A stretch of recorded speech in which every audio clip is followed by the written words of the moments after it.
तो दोस्तों आज मैं एक्सप्लेन करने वाला हूँ एक Tamil language mystery horror film को, जो कि one of the best horror movies में से एक है। इस मूवी का नाम है अष्टकर्मा, जो कि ZEE5 पर अवेलेबल है। इस मूवी के अंदर इतना भयानक काला जादू दिखाया गया है जो कि देखते ही बनता है, मतलब देखने में मजा आ जाएगा, कांप जाओगे अंदर तक। और मैंने हाल ही में ही दोस्तों दो बेहतरीन इंडोनेशियन हॉरर मूवीज को एक्सप्लेन किया है, जिनके अंदर एक बहुत ही भयानक जादू दिखाया गया है। मतलब ऐसा रिचुअल है जो कि बहुत ही दर्दनाक है। अगर आपने उसे नहीं देखा है उसको जाकर देख लेना, उसका लिंक आपको नीचे डिस्क्रिप्शन में, पिन्ड कमेंट दोनों में मिल जाएगा। और हाँ, आप लोग मुझे ये बात जरूर बताना कि आपके शहर में क्या फेमस है खाने में और आप किस शहर से हो। तो चलिए अब बिना किसी देरी के चलते हैं सीधा वीडियो की तरफ। तो कहानी की शुरुआत में हम एक रिचुअल को होता हुआ देखते हैं, जिसमें कोई आदमी काला जादू कर रहा होता है, जिसके लिए वो एक भैंसे के कटे हुए सर का इस्तेमाल करता है। वो काला जादू करने के बाद एक गुड़िया में तंत्र विद्या करता है और उस गुड़िया को जमीन में दफन कर देता है। जिसके बाद हम एक बाबा को देखते हैं, और ये बाबा कोई आम बाबा नहीं थे। दरअसल ये बाबा लोगों की आत्माओं को अपने शरीर में बुला सकते थे, उनको प्रवेश करवा सकते थे। एज अ मीडियम वो काम करते, और यही काम वो और लोगों के लिए भी किया करते, जहाँ पर लोग उनको पैसे दिया करते थे और ये उनके मरे हुए रिश्तेदारों और करीबी लोगों से उनकी बात करवाते, जिसके लिए ये उन लोगों से पैसे लिया करते थे। अब यहाँ पर बाबा के बारे में थोड़ा जान लेते हैं। तो ये बाबा अपने क्लाइंट से 10 दिन का समय मांग लिया करते थे। लाइक अगर किसी को बाबा से मिलना है तो वो बुकिंग के 10 दिन बाद ही उनसे मिल सकता था। और हाँ, एक बात और कि ये बाबा लोगों से 5000 रुपये लिया करता और लोगों से उनके रिश्तेदारों या फिर करीबियों की आत्मा से उनकी बात करवा दिया करते। खैर, इसके बाद एक औरत अपने मरे हुए पति से बात करने के लिए आती है, जिसने खुद को खत्म कर लिया था। अब यहाँ पर बाबा अपने शरीर में उसके मरे हुए पति की आत्मा को अपने शरीर में बुलाते हैं। शरीर में आने के बाद वाकई में उसका पति उससे बात कर रहा था। बेसिकली वो यही जानने आई थी कि उसने खुद को खत्म क्यों किया। दरअसल उस औरत का उसके ही ड्राइवर के साथ अफेयर चल रहा था और ये चीज उसे पसंद नहीं आई थी, जिसके चलते उसने खुद को खत्म कर लिया। और यही बात वो उसकी बीवी को काफी रूडली बताता है कि उसका अफेयर उसके ड्राइवर से ही है और इसलिए उसने खुद को खत्म कर लिया था। ये सुनकर वो औरत वहां से डर कर भाग जाती है। अब इसके बाद वहां एक और औरत आती है, जिसके साथ एक अंधा व्यक्ति भी आया था। यहाँ पर उस औरत का बच्चा गौतम कुछ ही समय पहले एक्सीडेंट के दौरान मारा गया था और वो उसी बच्चे से बात करने आई थी। बाबा पूछता है कि ये आदमी कौन है, वो उसके साथ में क्यों है, जिस पर औरत कहती है कि ये आदमी उसका पड़ोसी है और उसके बेटे के काफी ज्यादा करीब था। ये सुनकर बाबा ज्यादा पूछताछ नहीं करता और सीधे उसके बेटे की आत्मा को अपने शरीर में प्रवेश करवा लेता है और वो उस औरत से उसका बेटा बनकर बात करने लगता है। और यहाँ पर हम देखते हैं कि जो आदमी उस लेडी के साथ में आया था वो ये सब कुछ अपने ग्लासेस पर लगे हुए हिडन कैमरा की मदद से रिकॉर्ड कर रहा था। इसी बीच वो अपने पास से एक डिवाइस निकालता है और उसमें कुछ करने लगता है, जिससे बाबा को काफी तकलीफ होने लगती है। उसके बाद उस बाबा के कान से एक ईयरबड निकलता है, जिसकी फ्रीक्वेंसी उसने काफी तेज कर दी थी और इसलिए उसके कान में दिक्कत हो रही थी। तो इसके चलते ही यहाँ पर इस बाबा का भांडा फूट जाता है। दरअसल वहाँ पर बाबा के साथ पूरी टीम काम किया करती थी, जो कि 10 दिनों में किसी भी क्लाइंट की पूरी जानकारी निकाल लिया करती और ये सब वो बाबा को उसके ईयरबड के थ्रू बता दिया करते थे। और जैसा वो बताया करते वैसे ही बाबा एक्टिंग कर लेता था, यानी कि वो एक्टर अच्छा था। यहाँ पर वो औरत इस बाबा को एक थप्पड़ मारती है और वहां से चली जाती है। बाबा पूछता है कि ये आदमी है कौन, जिस पर उसकी असिस्टेंट उसको बताती है कि ये असल में डॉक्टर अर्जुन है, जो कि एक साइकियाट्रिस्ट है। दरअसल अर्जुन ये भूत प्रेत वाली बातों पर विश्वास नहीं करता था, उसके लिए भूत प्रेत एग्जिस्ट ही नहीं करते थे और इसलिए वो अक्सर ऐसे लोगों को एक्सपोज करता रहता।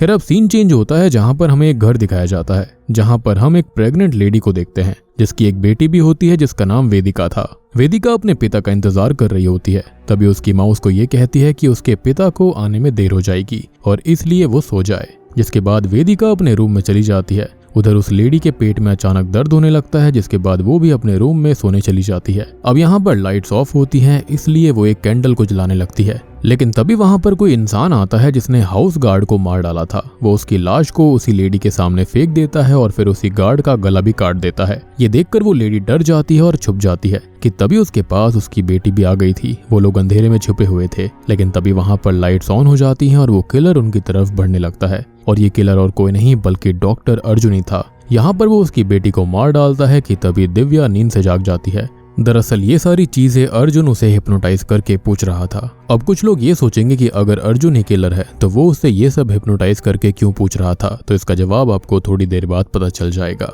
खैर यहाँ अर्जुन उसका ट्रीटमेंट कर रहा था, लेकिन दिव्या इतना डर जाती है कि वहां से उठकर चली जाती है। साथ ही साथ वो मेघा जो कि अर्जुन की असिस्टेंट है उसे ये भी कह देती है कि वो बच कर रहे। और यहाँ पर हम ये भी देखते हैं कि कहानी वाली प्रेग्नेंट औरत कोई और नहीं बल्कि मेघा ही थी। अब यहाँ मेघा अर्जुन से ये पूछती है कि आखिर वो दिव्या के केस में इतना ज्यादा इंटरेस्टेड क्यों है, जिस पर अर्जुन बताता है कि दिव्या का केस सबसे अलग है। दरअसल उसका एक बेटा है जिसका नाम सिद्धार्थ है, जो कि बोल नहीं सकता, लेकिन उसे ड्राइंग करने का बहुत शौक है। लेकिन सबसे बड़ी बात यह है कि दिव्या के हिसाब से वो जो कोई भी ड्राइंग बनाता है वो सच हो जाती है, लेकिन ये बात 100% सच नहीं होती। सिद्धार्थ की वही ड्राइंग सच होती है जिसके अंदर वो लाल रंग का इस्तेमाल करता है। जैसे उसने अपने डॉग की ड्राइंग बनाई थी जिसके अंदर उसके बगल वाले डॉग का कार से एक्सीडेंट हुआ था, ऐसा उसने दिखाया और वो चीज सच हुई थी। साथ ही साथ उसकी टीचर जिसने उसे क्लास में मारा था, उसने उसका भी एक एक्सीडेंट वाला स्केच बनाया था जो कि दूसरे दिन सच हो गया था, जिसके अंदर उसने लाल रंग का इस्तेमाल किया और इस एक्सीडेंट के दौरान उसके टीचर का हाथ टूट गया था। ये सब देखकर वो ये बातें अपने हस्बैंड को बताती है, लेकिन दिव्या का हस्बैंड ये कहता है कि ये खाली एक कोइंसिडेंस है।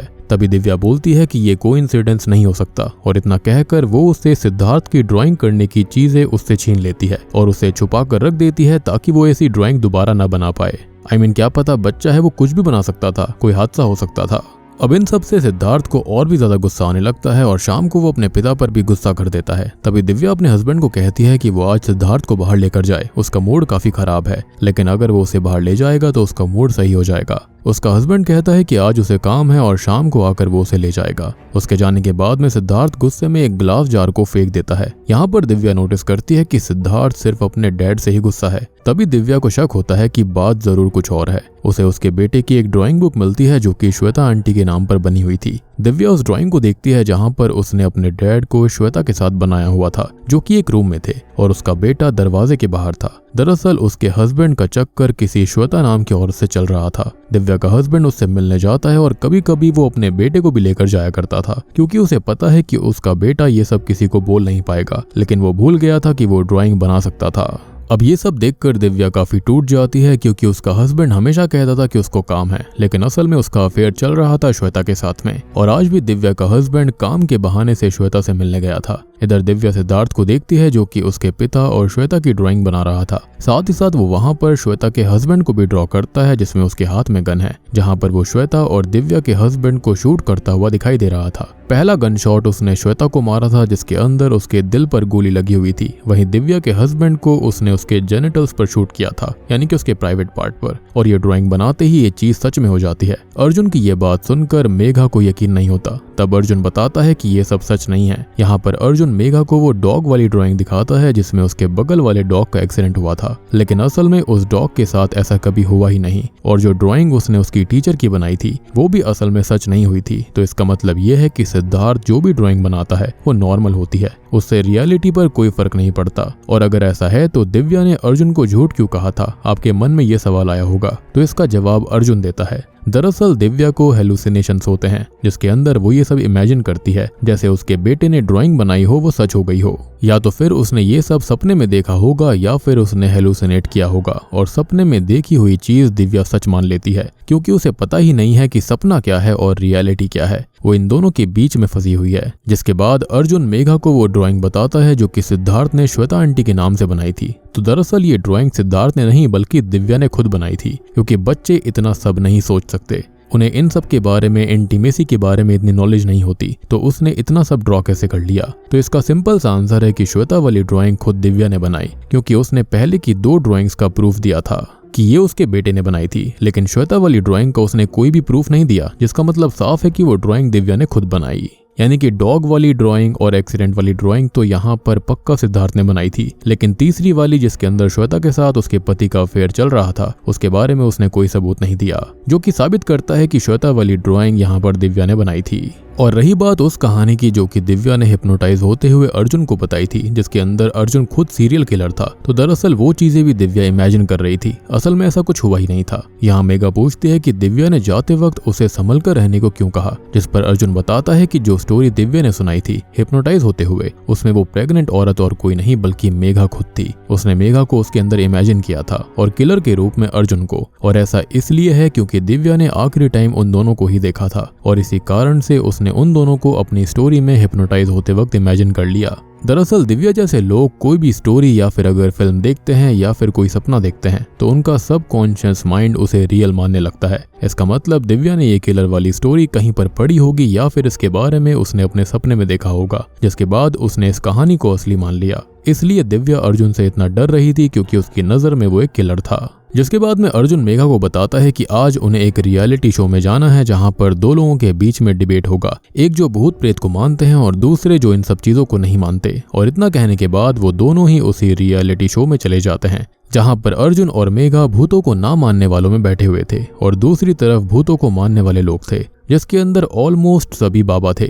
यहाँ पर वो बाबा भूत होने की बात को प्रूव करने की कोशिश करते हैं, जहाँ पर वो बताते हैं कि अगर किसी के घर पर भूत होगा तो उस घर में कभी भगवान के आगे दिया नहीं जलेगा और अपने आप बुझ जाएगा, और तो और भूत वाले घर में टॉयलेट की स्मेल आएगी। इस बात को काउंटर करते हुए भूत को ना मानने वाले लोग कहते हैं कि पब्लिक टॉयलेट के अंदर कितनी स्मेल आती है, इसका मतलब वहां पर भूत है और हवा की वजह से तो दिया बुझ ही जाएगा, इसमें कौन सी बड़ी बात है। उनकी बातों को सुनकर एक बाबा कहते हैं कि वो साबित करके बताएंगे कि भूत होते हैं, और इतना कहकर वो एक आदमी को अपने पास बुलाते हैं, उसके सर पर हाथ घुमाते हैं, जिसकी वजह से वो आदमी उसके वश में हो जाता है। वो बाबा जैसे कहते हैं वो आदमी वैसा ही करता है। ये करने के बाद बाबा पूछता है कि क्या कोई और आना चाहेगा, जिस पर अर्जुन आगे जाता है। बाबा अर्जुन के सामने भी सेम चीज करने वाला था कि तभी अर्जुन उसका हाथ उसी पर घुमा देता है और इस बार वो बाबा अर्जुन के वश में हो जाता है। वो जैसा बोलता बाबा वैसा ही करता। यहाँ पर अर्जुन इसके पीछे का राज सबको बताता है। वो एक भभूति के बारे में बताता है जो कि बाबा ने उस आदमी पर इस्तेमाल करी थी। असल में ये एक ड्रग होता है जिसका नाम डेविल्स ब्रेथ है,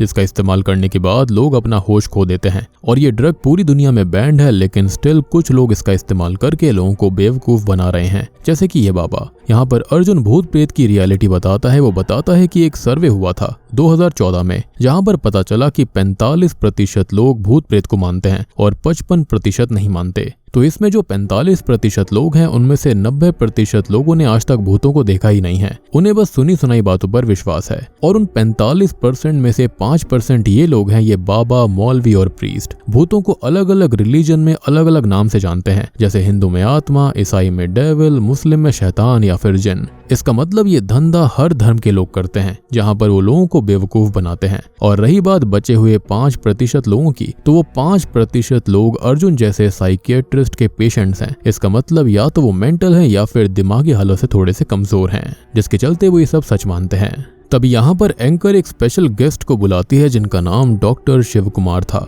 जो कि पहले एक साइकियाट्रिस्ट हुआ करते थे, लेकिन उन्होंने बाद में पैरानॉर्मल चीजों पर रिसर्च करी और उसके बाद वो स्पिरिचुअल थेरेपिस्ट बन गए, यानी कि उन्हें इन चीजों पर अब विश्वास था। अब यहाँ पर डॉक्टर शिव कुमार अर्जुन की तारीफ करते हैं क्योंकि उन्हें उसके काम पसंद थे। यहाँ अर्जुन उनसे ये कहता है कि अगर कोई भूत इस दुनिया में है तो उसे प्रूफ चाहिए, जिस पर एक बाबा खड़ा होता है और अर्जुन को एक घर के बारे में बताता है कि वो हॉन्टेड है। वो उसे चैलेंज देता है कि वो एक दिन वहां पर रुक कर बताए, जिसके लिए ऑब्वियसली अर्जुन तैयार था क्योंकि वो इन चीजों पर विश्वास नहीं करता था। जिसके बाद वो बाबा उसे घर दिखाता है, लेकिन वहां पर ताला लगा हुआ था। बाबा उसे मकान ओनर का एड्रेस देता है, जिसके बाद मेघा और वो वहां पर जाते हैं, लेकिन वो घर दिव्या का था। अब दिव्या उन्हें उस घर को देने से साफ इनकार कर देती है। तब मेघा पूछती है कि क्या वो उसके बेटे सिद्धार्थ से मिल सकती है, जिस पर दिव्या उन्हें उसके रूम में लेकर जाती है, जहाँ पर वो उन्हें एक पेंटिंग दिखाती है जिसके अंदर सिद्धार्थ का कार से एक्सीडेंट हो गया था और कार उसकी माँ दिव्या ही चला रही थी। दरअसल एक रात सिद्धार्थ अपने बेड से उठता है और वो अपनी वॉल पर वही पेंटिंग बनाकर कहीं चला जाता है। दिव्या की आंख खुलने पर वो उसको ढूंढने लगती है। अब वो बाहर जाती है, जहां पर एक आदमी उसको बताता है कि उसका बेटा रोड पर कहीं गया था। अब इसी बीच दिव्या की माँ उस पेंटिंग को देख लेती है और उसकी बेटी को कॉल करने लगती है, लेकिन तब तक काफी देर हो गई थी। सिद्धार्थ दिव्या की कार के नीचे आकर मर चुका था। ये सुनकर अर्जुन और मेघा शॉक्ड हो जाते हैं, जी हाँ, और वहां से निकलने लगते हैं। लेकिन तभी वो ये देखते हैं कि एक कार ने एक डॉग को कुचल दिया था, जिससे उसकी मौत हो गई। ये वही डॉग था जिसकी ड्राइंग सिद्धार्थ ने बनाई थी। ये देखकर मेघा और अर्जुन हक्के बक्के रह जाते हैं, क्योंकि उन्होंने आज से पहले ऐसा कभी फील नहीं किया। अर्जुन को समझ नहीं आ रहा था कि ये कैसे पॉसिबल है, यानी कि उसके दिमाग को, सारी सोच को और साइंस को ये चीज चैलेंज कर रही थी। अब यहाँ मेघा अर्जुन के फोन से सिद्धार्थ की टीचर को कॉल करने लगती है जिसकी ड्राइंग सिद्धार्थ ने बनाई थी, लेकिन उसको पता चलता है कि उसकी टीचर का भी एक्सीडेंट हो गया था, ठीक सिद्धार्थ की ड्राइंग की तरह ही। अब यहाँ अर्जुन काफी सोच में पड़ जाता है और उसकी क्यूरियोसिटी बढ़ जाती है, जिसके बाद वो उसी बाबा के पास जाता है जिसने उसे वो घर बताया था। उसे उस घर के बारे में जानना था और इसलिए वो वहां पर जाता है, जहां पर वो बाबा बताते हैं कि वो भी बहुत पहले उस घर में गया था, लेकिन उसके साथ वहां पर अजीब घटनाएं होने लगी थी। फिर उसका एक्सीडेंट हुआ और उसमें उसकी एक आंख चली गई और उसके बाद वो दोबारा कभी वहां पर नहीं गया, यानी कि वहां पर जो कुछ भी है खतरनाक है।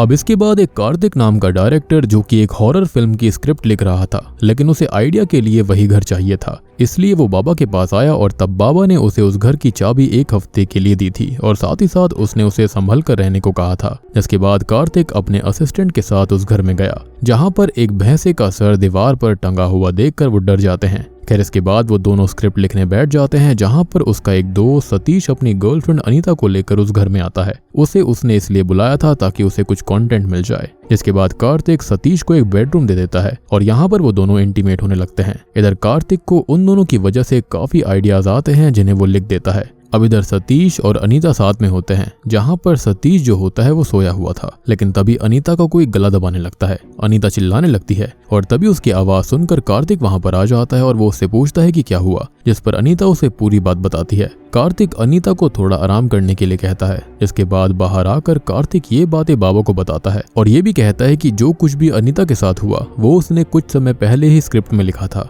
इसका मतलब उसकी लिखी हुई बातें सच हो रही थी। बाबा उससे अब आगे कुछ भी लिखने को मना कर देते हैं और साथ ही साथ वो कार्तिक को सुबह जल्दी से घर खाली करने के लिए कहते हैं। अब तभी हम ये देखते हैं कि कार्तिक का असिस्टेंट जो होता है वो स्क्रिप्ट देखता है और स्क्रिप्ट को देखकर वो पूरी कहानी खत्म करने के बारे में सोचता है ताकि वो कार्तिक को सरप्राइज दे सके। यहाँ वो स्क्रिप्ट लिखने लगता है और उधर अनीता के साथ ठीक वैसा ही होता है। तभी अनीता चिल्लाने लगती है और तब कार्तिक और उसका असिस्टेंट उसके पास जाते हैं, जहाँ पर अनीता उसे सब कुछ बताती है और ये सुनकर कार्तिक का असिस्टेंट हैरान रह जाता है और डर जाता है। यहाँ कार्तिक उसे हॉल में सोने के लिए कहता है। अब असिस्टेंट बाहर आकर कार्तिक को इसके बारे में बोलता है। तब कार्तिक उसे कहता है कि उसने उसमें लिखा ही क्यों था, उसके अंदर जो भी लिखते हैं वो सच हो जाता है। और यहाँ कार्तिक उसे उस कॉपी को डस्टबिन में फेंकने को कहता है और वो ठीक वैसा ही करता है। अब असिस्टेंट के जाने के बाद सतीश कार्तिक के पास आता है और उसके सामने अनीता को उल्टा सीधा बोलने लगता है क्योंकि अनीता पागलों जैसा बर्ताव कर रही थी। साथ ही साथ ये भी कहता है कि वो इस लड़की से शादी बिल्कुल नहीं करने वाला, वगैरह वगैरह। तब कार्तिक उसे अंदर जाकर अनीता के साथ रहने को कहता है,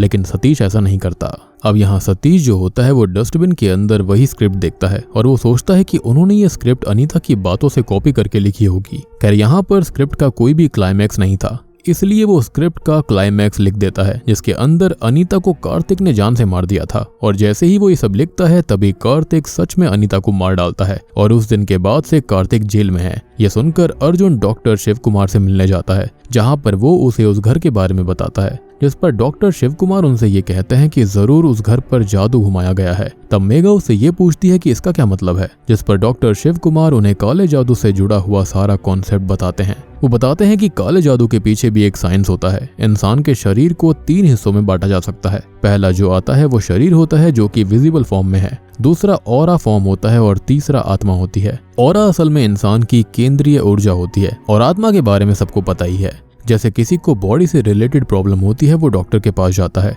और अगर किसी को ऊर्जा से रिलेटेड दिक्कत है तो वो शिव कुमार के पास आता है और वो सामने वाले की ऊर्जा को पहचान सकता है और इसको ही स्पिरिचुअल हीलिंग कहते हैं। यहाँ पर अगर कोई तांत्रिक चाहेगा तो वो भी किसी जगह से दूर बैठे इंसान को तकलीफ पहुंचा सकता है। उसके लिए उसे उस इंसान की कोई चीज चाहिए होती है, जैसे कि नाखून, बाल इत्यादि। इन सब चीजों से वो सामने वाले पर जादू कर सकता है। अब अर्जुन पूछता है कि इसका साइंस से क्या कनेक्शन है, इस पर शिव कुमार उसे बताता है कि एक ऑरा के अंदर रेडिएशन का दायरा होता है। अगर कोई आदमी उस दायरे में आता है तो उसे सामने वाला आदमी पहचान जाता है। जैसे कभी कभी हम किसी एक इंसान को याद करते हैं और वो सडनली हमारे सामने आ जाता है। इसका मतलब ये नहीं है कि आपने उसे याद किया इसलिए वो आपके पास आ गया, बल्कि जब वो आपके ऑरा के दायरे में आया तब आपको उसकी याद आई। ठीक इसी तरह जादू घुमाया जाता है। जैसे कि इंसान की कुछ चीजें होती हैं जैसे नाखून, बाल, खून वगैरह, और वो चीजें इंसान के ऑरा से कनेक्टेड होती हैं और ये चीजें जब सामने वाले के पास होंगी तो वो उसे किसी गुड़िया में डाल सकता है और तंत्र विद्या करके वो सामने वाले पर काला जादू घुमा सकता है।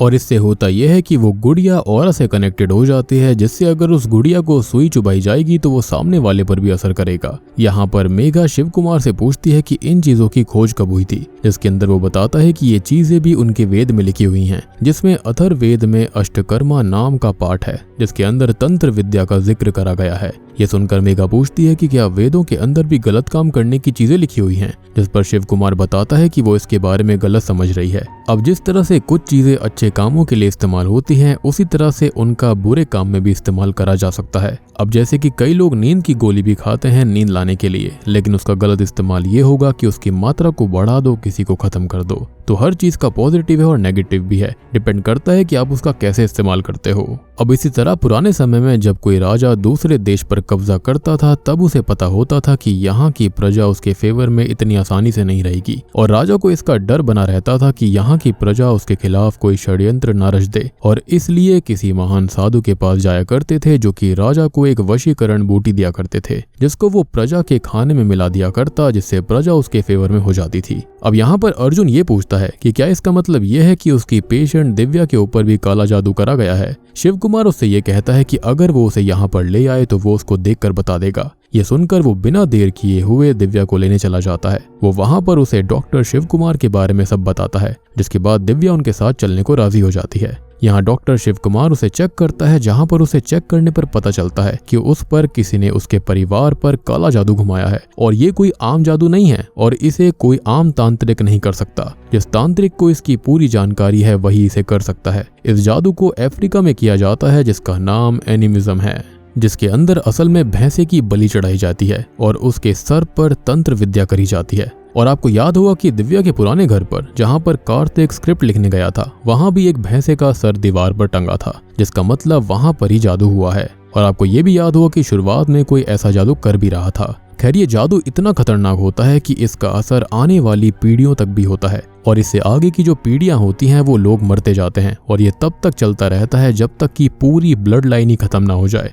यानी कि कोई बहुत ही ज्यादा नफरत करता होगा तभी ऐसा करा जाता है। शिव कुमार ये कहता है कि उसके परिवार पर यह काला जादू किसी करीबी रिश्तेदार ने करवाया है। अब शिव कुमार दिव्या से ये पूछते हैं कि क्या उनकी किसी से दुश्मनी है, जिस पर दिव्या फिलहाल इनकार कर देती है। लेकिन तभी उसे याद आता है कि उसकी बड़ी माँ और उनके बीच प्रॉपर्टी को लेकर विवाद हुआ था, जिसके बाद वो घर छोड़कर हमेशा के लिए चली गई थी और अब वो कहाँ रहती है किसी को नहीं पता। यहाँ दिव्या ये भी बताती है कि उन्होंने उनके घर को क्यों छोड़ा, तो दरअसल जन्म से पहले उनकी बुआ और परिवार दिव्या की माँ के परिवार के साथ ही रहते थे, लेकिन एक कार एक्सीडेंट में उसकी बुआ, फूफा जी और उनकी एक बेटी मारी गई थी और कुछ ही दिनों के बाद दिव्या के पिताजी भी बीमारी के कारण चल बसे और उस घर में रहते हुए उन्होंने कई लोगों को खो दिया था और इसलिए दिव्या की माँ उसे लेकर उसके नाना जी के घर आ गई थी। अब यहाँ पर शिव कुमार उसको ये कहता है कि ये काला जादू जरूर उनके ऊपर उसकी बड़ी माँ ने करवाया होगा, वो भी प्रॉपर्टी के लिए। अब दिव्या पूछती है कि क्या इससे बाहर निकलने का कोई और रास्ता नहीं है, जिस पर शिव कुमार उसको बताता है कि इस जादू को खत्म नहीं किया जा सकता, लेकिन वो उस जादू को उस पर घुमा सकते हैं जिसने उन पर यह जादू किया है।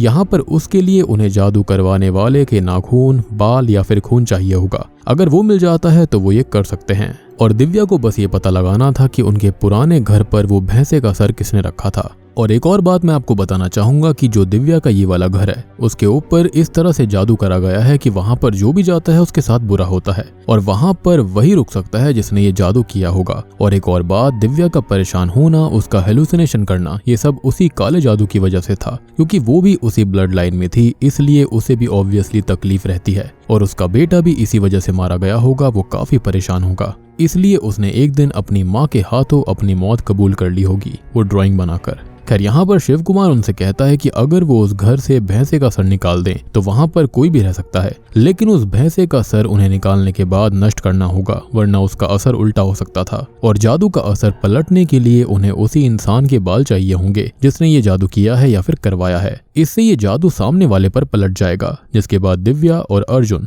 दिव्या के घर जाते हैं ताकि उसकी माँ से उन्हें और जानकारी मिल पाए। यहाँ पर दिव्या और मेघा दिव्या की माँ से मिलते हैं। अब दिव्या उसकी माँ से पूछती है कि उसकी बुआ और फूफा जी की मौत कैसे हुई थी, क्या वो सच में हादसे में मारे गए थे या फिर बात कुछ और है। अब यहाँ पर उसकी माँ उन्हें सच्चाई बताती है। बहुत साल पहले दिव्या के पापा की एक बहन थी दीपा, जिससे वो बहुत प्यार करते थे। जब वो बड़ी हुई तब उसे एक स्टीफन नाम के लड़के से प्यार हुआ था। दूसरे धर्म का होने की वजह से दिव्या के पापा ने उसे अपना लिया उसकी बहन की खुशी के लिए। स्टीफन का इस दुनिया में कोई नहीं था, इसलिए वो भी उनके घर पर घर जमाई बनकर रहने लगा। थोड़े समय के बाद में उनकी एक बेटी हुई जिसका नाम वेदिका है। एंड आई बिलीव कि आपको वेदिका नाम भी याद होगा। जब यहाँ पर दिव्या को हिप्नोटाइज करा गया था तो उसने वेदिका नाम लिया था। खैर, अब सब कुछ ठीक चल रहा होता है, लेकिन धीरे धीरे स्टीफन जुए के चक्कर में आता गया, जिसकी वजह से उसने काफी कर्ज ले लिया था। अब स्टीफन दिव्या के पिता से पैसे मांगता, लेकिन उसने उसे पैसे देने से साफ इनकार कर दिया। तब स्टीफन एक दिन बहुत ही ज्यादा दारू पीकर आया था और उसने दीपा और अपनी बेटी वेदिका को जान से मार डाला और फिर उसने खुद को खत्म कर लिया। जब दीपा के पापा वहां पर आए तब वो ये सदमा झेल नहीं पाए और वो भी चल बसे। ये सुनकर दिव्या को काफी बुरा लगता है। अब दिव्या अपनी माँ से उनकी बड़ी माँ वाली बात पूछती है, जिस पर उसकी माँ उसे ये कहती है कि उसकी बड़ी माँ वाली बात बिल्कुल ठीक है और वो सच में प्रॉपर्टी के चक्कर में ही घर छोड़कर चली गई थी। अब यहाँ पर मेघा अपनी माँ से उनकी बड़ी माँ का फोटो मांगती है, जिस पर दिव्या की माँ उन्हें फैमिली एल्बम में उसका फोटो दिखाने लगती है। वहीं दिव्या की बुआ की लड़की वेदिका का भी फोटो था, जो कि असल में दिव्या के सपने में आती थी और ये उस कहानी के अंदर भी थी जिसे दिव्या ने हिप्नोटाइज होकर अर्जुन को बताया था। खैर, अब यहाँ पर सबसे शॉकिंग डिस्कवरी होती है। दिव्या की माँ अपनी सगी बहन की फोटो दिखाती है, जिसको देखकर मेघा शॉक्ड रह जाती है, क्योंकि असल में ये उसकी माँ थी। जी हाँ, और इसलिए वो जल्दी से वहां से निकल जाती है। दूसरी तरफ अर्जुन दिव्या के नाना जी से मिलता है, जो कि पैरालाइज्ड होते हैं। यहाँ पर वो उस पर हिप्नोटाइज करके उससे सब कुछ पूछने लगते हैं और उसकी वीडियो भी बनाते हैं। दूसरी तरफ हम मेघा को देखते हैं, जो कि अपनी माँ के पास जाकर उससे जल्दी से वहां से चलने के लिए कहती है, क्योंकि उसे पता था कि उसकी माँ ने उन पर जादू करवाया था और अब वो लोग जादू पलटने वाले हैं, जिसके लिए उन्हें मेघा की माँ के बाल चाहिए होंगे। ये बात वो उसकी माँ को बता देती है। उसकी माँ ये सुनकर शॉक्ड रह जाती है। अब इधर अर्जुन दिव्या को उसके उसी घर पर बुलाता है, जहाँ पर वो उसे उसके नाना जी का वीडियो दिखाता है। और दोस्तों, अब यहाँ पर खुलते हैं इस मूवी के असली पत्ते। अब अर्जुन के पूछने पर नाना जी ये कहते हैं कि उसी ने दिव्या के परिवार के ऊपर ये काला जादू किया। अब सीन दोबारा से फ्लैशबैक में जाता है, जहाँ पर हम दिव्या की माँ को देखते हैं। यहाँ पर हम दीपा को भी देख पाते हैं। दीपा अब एक बार फिर से माँ बनने वाली थी और ये देखकर दिव्या की माँ को बिल्कुल अच्छा नहीं लगता, क्योंकि उसकी एक भी संतान नहीं थी और यहाँ पर दीपा दूसरी बार माँ बनने वाली है। अब एक दिन दिव्या के पापा दिव्या की माँ से ये कहते हैं कि वो प्रॉपर्टी उसमें और उसकी बहन में बांटने वाले हैं और ये सुनकर दिव्या की माँ से रहा नहीं जाता और वो अपने पापा के पास जाती है, यानी कि दिव्या के नाना जी के पास में, जो कि एक बड़े तांत्रिक थे। यहाँ पर वो उससे ये कहती है कि उसे प्रॉपर्टी चाहिए, लेकिन उसका हस्बैंड उसकी प्रॉपर्टी उसकी बहन और उसमें बांट रहा है। अब यहाँ पर वो दिव्या की माँ से ये कहता है कि वो उसके लिए कुछ भी करेगा, क्योंकि वो उसकी बेटी को परेशान नहीं देख सकता। तब दिव्या की माँ बहुत ही भयानक बात बोलती है कि उसे दीपा और उसके परिवार वालों का सर्वनाश चाहिए, जिस पर वो मान जाते हैं, लेकिन उसके लिए उन्हें उसके बाल चाहिए होंगे। तभी दिव्या के माँ के पिताजी के पास में दीपा आ जाती है, जो कि उनसे बात करती है। असल में उसे लड़का चाहिए था ताकि उनके घर एक वारिस आ पाए। तब वो दीपा को कहता है कि वो अपने पति स्टीफन का एक बाल लेकर आए ताकि वो एक रिचुअल कर पाएगा, और दीपा ऐसा ही करती है। लेकिन दीपा को क्या पता था कि दिव्या की माँ उसके साथ क्या करने वाली है और दीपा का परिवार इससे खत्म हो जाएगा, यानी कि उसके ऊपर काला जादू होने वाला था। अब यहाँ पर दिव्या की माँ के पिताजी उस भैंसे के सर पर काला जादू करते हैं, जिसके अंदर वो स्टीफन के बालों का इस्तेमाल करते हैं और उस भैंसे के सर को वो दीपा को ही देकर ये कहते हैं कि वो अपने घर पर अपने दीवार पर उसे टांग दे। दीपा ठीक वैसा ही करती है और उसके बाद उनके घर में अशांति होने लगती है, जिसको देखकर दिव्या की माँ काफी खुश हो जाती है। अब एक दिन स्टीफन घर पर दारू पी कर आता है, जहाँ पर वो दीपा और वेदिका दोनों को ही खत्म कर देता है, यानी कि प्रेग्नेंट दीपा को, और फिर वो खुद जाकर अपनी जान ले लेता है। और इसी सदमे में आकर दिव्या के पिताजी भी चल बसे थे। अब यहाँ पर दिव्या की माँ के जो पिताजी होते हैं, यानी कि तांत्रिक, वो ये सब देखकर बहुत खुश थे। अब यहाँ पर मरने से पहले दीपा ने एक बेटी को जन्म दिया था, जिसको दिव्या की माँ ने गोद ले लिया। उसके पिताजी उससे ये कहते हैं कि इस जादू का असर इस पर भी रहने वाला है और इसलिए उन्हें इसे भी मारना होगा। लेकिन दीपा की माँ ये कहती है कि वो इस लड़की को पालेगी, क्योंकि उसकी खुद की कोई संतान नहीं थी। और यहाँ पर अब हमको ये पता चलता है कि ये लड़की शॉकिंगली कोई और नहीं बल्कि दिव्या खुद थी। जी हाँ, यानी कि जो दिव्या की माँ है वो उसकी माँ है ही नहीं, यानी कि दिव्या की माँ दीपा ही थी। और यहाँ पर वो आज तक उससे झूठ बोलती आई कि वो उसकी माँ है, जबकि वो उसकी माँ नहीं थी। और रही बात मेघा की मम्मी की, तो मेघा की मम्मी प्रॉपर्टी के लिए घर छोड़कर कभी गई ही नहीं थी, बल्कि वो तो इसलिए गई थी क्योंकि उसे अपने पिताजी के काला जादू वाले काम जो थे वो बिल्कुल पसंद नहीं थे। अब ये सब सुनकर दिव्या को काफी गहरी ठेस पहुंचती है और अब उसको पता चल चुका था कि जिसे वो इतने सालों से अपनी माँ मानती आ रही थी वो उसकी माँ नहीं थी, बल्कि वो तो उसकी असली माँ और पिताजी की हत्यारन थी। अब दिव्या को बहुत ही ज्यादा गुस्सा आ रहा था, इसलिए वो जादू को पलटने के लिए तैयार होती है। अब अर्जुन उस तांत्रिक के सर के बाल को भी लेकर आ चुका था, इसलिए वो उसे उस भैंसे के सर पर उन्हें रख देता है, जिसके बाद वो लोग उस पर आग लगा देते हैं, जिससे कि जादू अब पलट गया था। इधर हम दिव्या की स्टेप मदर और उसके पिताजी को देखते हैं जो कि पैरालिसिस से ठीक हो गए थे, लेकिन ये उस जादू का असर था क्योंकि असली तकलीफ होना अभी बाकी थी। यहाँ पर वो दोनों पागलों की तरह हंसने लगते हैं क्योंकि असर हो चुका था। और इसके बाद दिव्या की स्टेप माँ अपने आप को फांसी लगाकर खत्म कर लेती हैं और उसके पिताजी ऊपर से कूदकर मारे जाते हैं, यानी कि इनको अपने कर्मों की सजा मिल गई थी। तभी वहां पर अर्जुन और बाकी सभी पहुंचते हैं, जिसके बाद वहां मेघा आती है जिसे पूरी बात पता चल गई थी कि उसकी माँ ने कुछ भी नहीं किया था, वो तो घर छोड़कर पहले ही चली गई थी क्योंकि वो अपने पिताजी से बिल्कुल खुश नहीं थी। तभी अर्जुन कहता है कि उसको सब पता है। अब यहाँ दिव्या बिल्कुल सेफ थी, लेकिन अर्जुन को एक बात याद आती है कि अगर ये जादू पलट चुका है तो इसका असर अब मेघा और उसकी माँ पर भी होगा, क्योंकि ये ब्लड लाइन को खत्म करने का जादू था, क्योंकि दिव्या की स्टेप माँ मेघा की माँ की सगी बहन है। और अब तभी मेघा ये सब सुनकर हंसने लगती है, इसका मतलब उस पर भी अब असर होने लगा था, यानी कि अब उसकी माँ, मेघा और आने वाले सब पर यह असर होगा। और बूम, इसी के साथ में ये मूवी यहीं पर खत्म हो जाती है।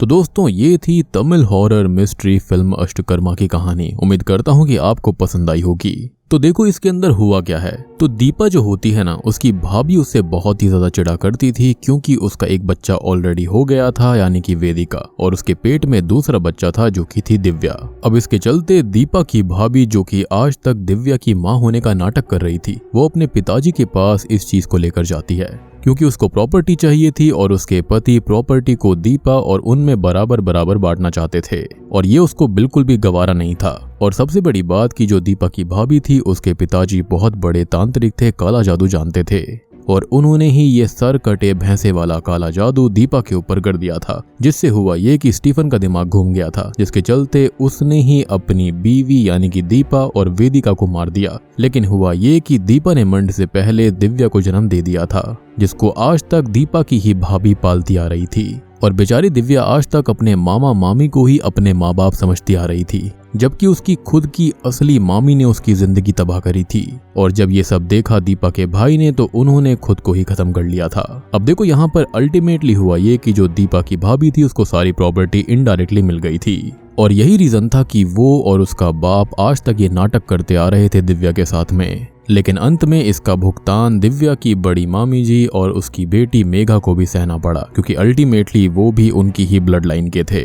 एंड ऑनेस्टली देखो, उनकी कोई गलती नहीं थी, लेकिन हाँ, उन्होंने यहाँ पर बस एक गलती ये कर दी कि उन्होंने ये सारी बातें जाकर किसी को भी नहीं बताई, यानी कि वो कहीं ना कहीं कुछ ना कुछ तो जानते ही होंगे। एटलीस्ट दिव्या की बड़ी मामी जी सब कुछ जानती होंगी, लेकिन उन्होंने कभी किसी को कुछ नहीं बताया। इट्स लाइक कि उन्हें किसी से कोई मतलब नहीं था, ना ही अपनी छोटी बहन से, ना ही अपने फादर से। और मुझे तो ऐसा भी लगता है कि उन्होंने मेघा को कभी बताया भी नहीं था कि हाँ, उसके रिश्ते नाते में कोई बच्चा भी हुआ है। अब ऑब्वियस ही बात है कि जब दिव्या की मामी ने यहाँ पर दीपा, उसके पति, उनके बच्चों के ऊपर ये काला जादू करवा दिया, तो ऑब्वियस ही बात है कि दिव्या, उसके पति, उनके परिवार के ऊपर तो ये पूरा का पूरा दिक्कत वाली बात आनी ही थी, जिसके चलते सिद्धार्थ खत्म हो गया, उसका पति भी खत्म हो गया, और उसको अजीब अजीब से हेलुसिनेशंस आया करते थे। इनफैक्ट एंड में हमने ये भी नोटिस किया था कि जो दिव्या की मामी होती हैं, यानी कि छोटी वाली, उनको भी सेम हेलुसिनेशंस आ रहे थे, यानी कि ये सब कुछ इस काले जादू का ही करा धरा था।